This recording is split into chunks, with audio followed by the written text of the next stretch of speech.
भगवान आगे कहते हैं, श्रेयान् द्रव्यमया यज्ञात् ज्ञानयज्ञपरतप सर्वं कर्मखिलं पार्थ ज्ञाने परिसमाप्यते।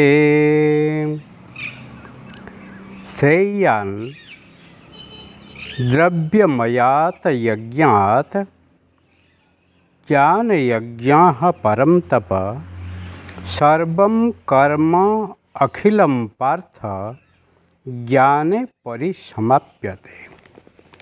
बहुत सुंदर बात है। यहाँ पर भगवान सब यज्ञ को व्याख्या करने के बाद ये कहते हैं, हे परम तप,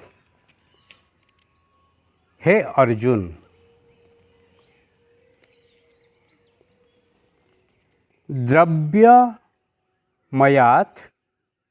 सांसारिक वस्तुओं से सिद्ध होने वाले यज्ञात यज्ञ से ज्ञान यज्ञ ज्ञान रूप यज्ञ सब प्रकार श्रेयान श्रेष्ठ है। क्योंकि हे पार्थ, सर्वम अखिलम कर्म संपूर्ण यावन मात्र कर्म ज्ञाने परिसमाप्यते, ज्ञान में शेष होते हैं, अर्थात ज्ञान उनकी परिकाष्ठा है। श्रेयान द्रव्य यज्ञात, जो द्रव्य यज्ञ है, कुछ हम देते हैं, कुछ हम आहुति करते हैं, उसी से कुछ पाने के लिए हमारी इच्छा होती है। पुत्रेषणा हो, वित्तेषणा हो या लोकेषणा हो, धन पाने की इच्छा, पुत्र व प्रशंसक वाले की इच्छा, या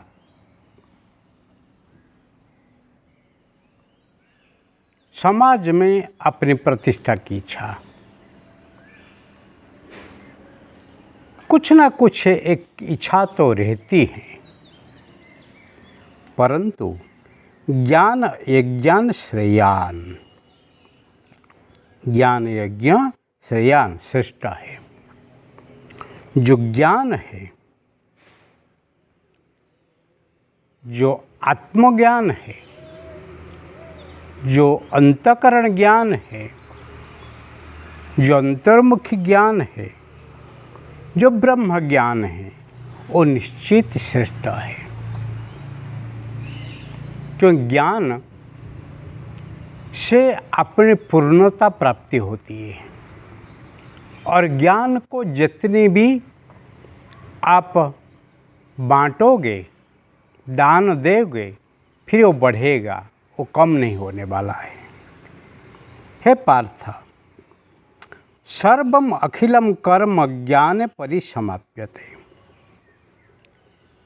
जितनी कर्म है आखिर में ज्ञान में ही शेष होते हैं। क्योंकि धन कमाने का, अपने अनुयायी या बच्चे को इकट्ठी करने का, या समाज में प्रतिष्ठा कीर्ति पाने का, उसमें एक आत्यंतिक स्थिति आने के बाद फिर उसमें वैराग्य भाव आता है, और तब ही मनुष्य बहिर्मुख से अंतर्मुख बनता है, और अंतर्मुखी होने से जो शांति, जो आनंद जो शुद्ध अंतःकरण की अनुभूति होती है वो कुछ अनन्य है, कुछ न्यारी है, कुछ दुर्लभ है। इसीलिए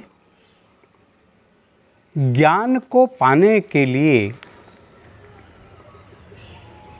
राजा महाराज लोग भी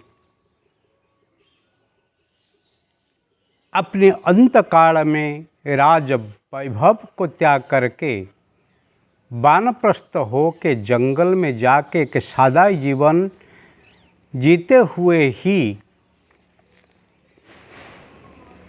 अंतर्निरीक्षण करते हैं, तपस्या करते हैं। उसमें उनका जीवन का ही आनंद उनको मिलता है। भारत ऐसे एक देश है जहाँ पर त्यागी, वैरागी, तपस्वी, सिद्ध महात्माओं की ही पूजा होती है।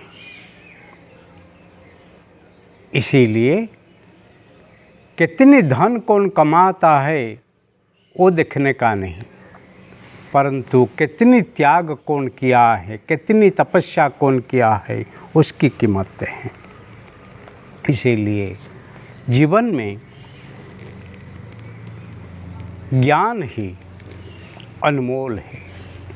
ज्ञान को ही पाना चाहिए और उसी में ही जीवन का सार्थकता मिलती है और उसी में मनुष्य जीवन संपूर्ण रूप में पूर्ण हो जाता है।